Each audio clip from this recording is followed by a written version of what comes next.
So how do you think you've been affected by celebrity? In a really good way. It's given me a house, it's given me a husband, a couple of kids. I don't know if that's celebrity really.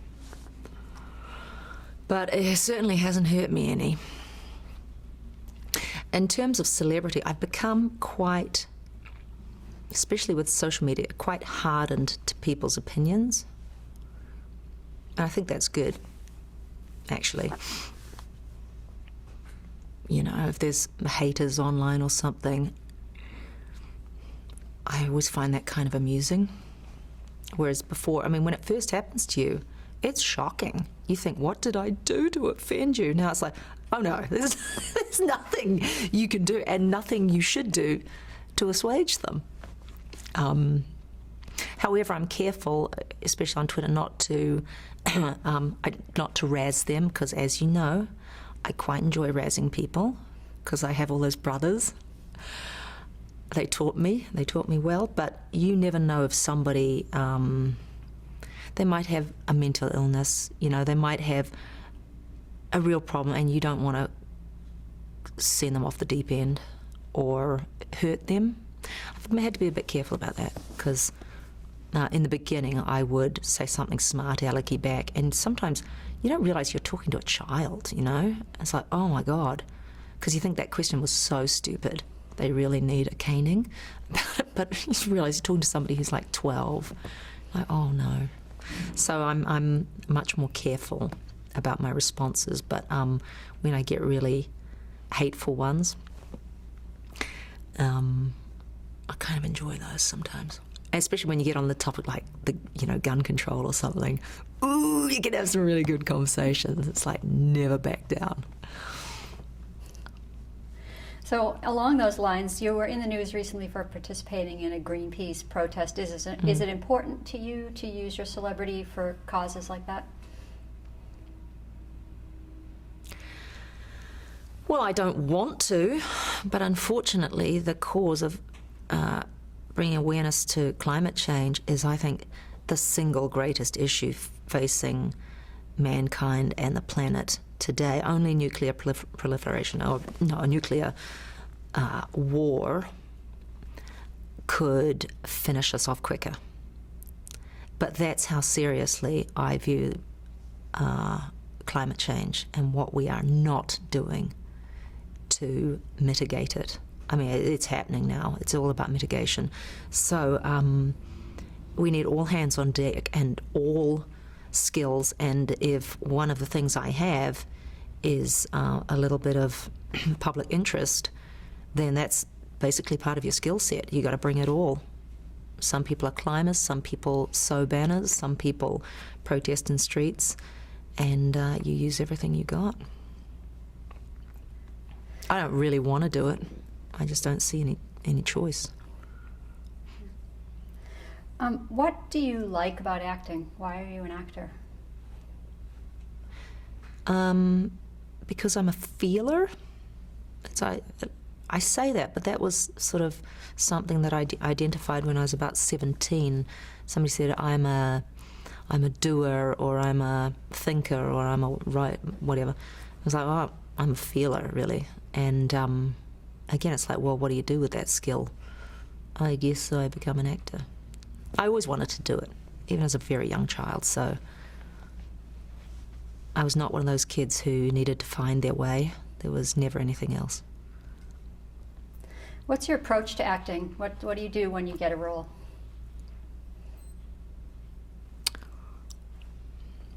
What do I do when I get a role?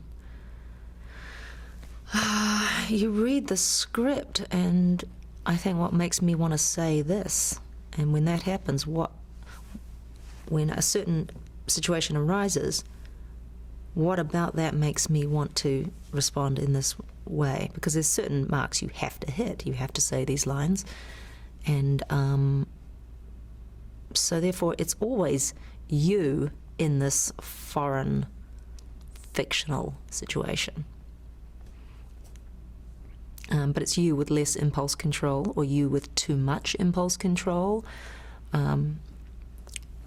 it's you who was raised by a different parents performing these activities. So there's nothing you can't do given the right stimulus, you know. You're just going to be able to imagine yourself into that situation.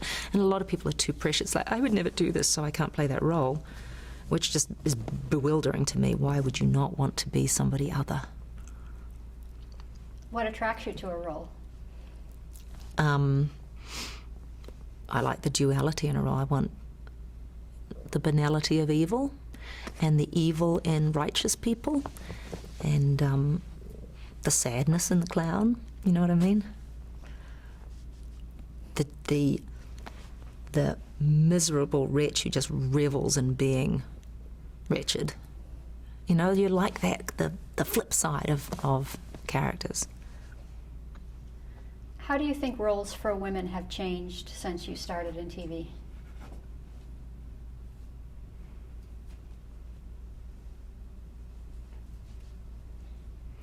I guess they've all gotten much more complex, haven't they? Because before Xena, there was Wonder Woman and the $6 million woman. Bionic woman. $6 million woman.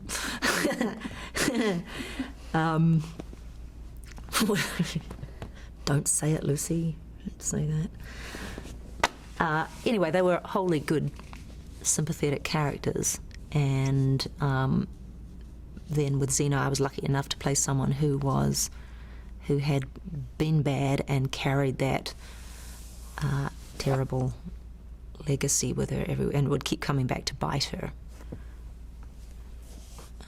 And I guess I've just gotten really complex. We now have, you know, fabulous anti-heroes. Tony Soprano was one, Nurse Jackie. Just about every character out there is like seriously flawed these days. You know, Breaking Bad, Ray Donovan. So great. How has TV in general changed since you started in the business? Ooh, that's a very fancy question. How has TV changed? Well, crews are exactly the same.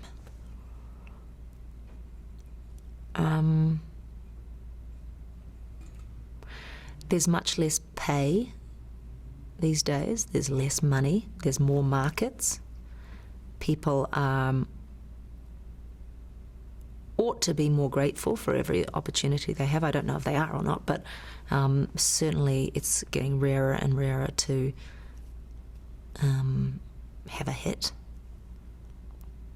because it's only the same market. In fact, the market's changing so much, and people are buying on Netflix and they're watching on their computers. So how do you become relevant to the new generation who never flicks on the television?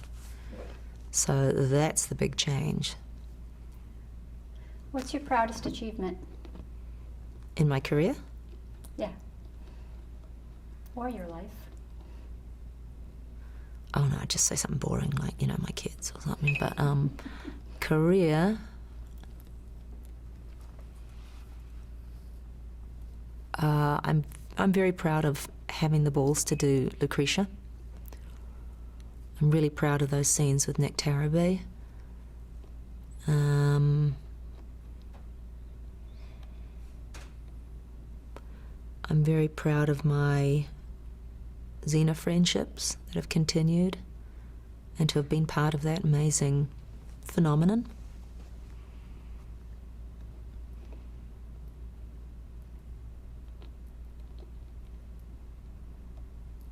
I'm really, I'm proud, I don't know, proud's the right word, I'm glad that I never chickened out, even if I did things that were not very good, or even if I made a bad choice, at least it was a really good bad choice, you know. Yeah, you want to eat life because it's over in a flash. Yeah. What's your biggest regret? That I didn't do a Xena movie when I could have.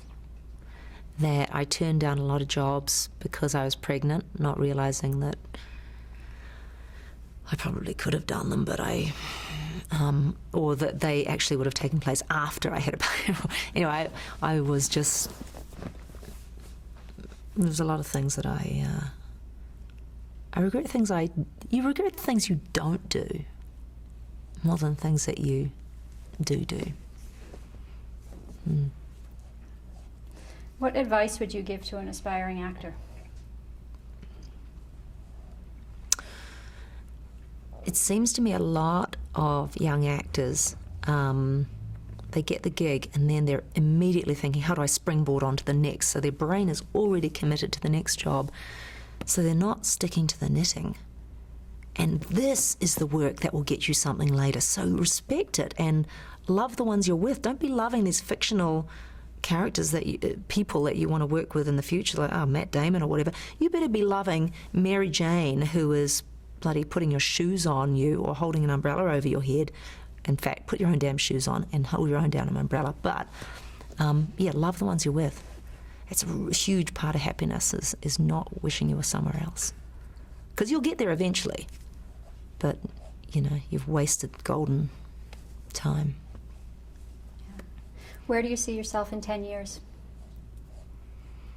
I'm doing my best work ever. I'd like to do a movie. I'd like to really reinvigorate Xena for, it won't be me eventually, but I would like that and put it right for the fans. Whether that's I don't know where the home for that would be, but that's a dream for me. Excellent. Well, we can't thank you enough for all of your time today. It's been My a true pleasure. pleasure. Thank you.